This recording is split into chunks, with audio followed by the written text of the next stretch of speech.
বিএনপির যুগ্ম মহাসচিব শহীদ উদ্দিন চৌধুরী আনি জাতিসংঘের প্রতিবেদনটি সংরক্ষণ সহ ফ্যাসিস্ট সরকারের অপকীর্তি ভবিষ্যৎ প্রজন্মকে জানানোর জন্য পাঠ্যপুস্তকে লিপিবদ্ধ করার আহ্বান জানিয়েছেন। বেলা 11টার দিকে লক্ষ্মীপুরে লাহারকান্দি উচ্চ বিদ্যালয়ের বার্ষিক ক্রীড়া প্রতিযোগিতার পুরস্কার বিতরণ অনুষ্ঠানে প্রধান অতিথির বক্তব্যে তিনি কথা বলেন। আরও বলেন, খুব শিগগিরই দেশের স্বাভাবিক নিয়মে একটি সুন্দর নির্বাচন হবে, জনগণের সরকার প্রতিষ্ঠিত হবে, তখন জাতিসংঘের ঐতিহাসিক দলিল আগামী দিনের পাঠ্যপুস্তকে রাখার ব্যবস্থা করবে বিএনপি।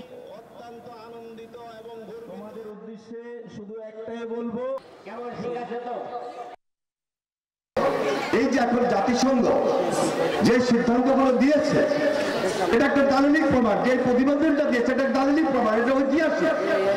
এই দলিল সংরক্ষিত রাখতে হবে এবং এটা বাংলাদেশ সরকারের দায়িত্ব। এবং এই সরকারের কাছে আমি অনুরোধ করব, ভবিষ্যতে এই প্রজন্ম জানার জন্য, ভবিষ্যতে প্রজন্মের পর প্রজন্ম জানার জন্য যে পাঠ্যপুস্তক থাকবে, এই পাঠ্যপুস্তকের মধ্যে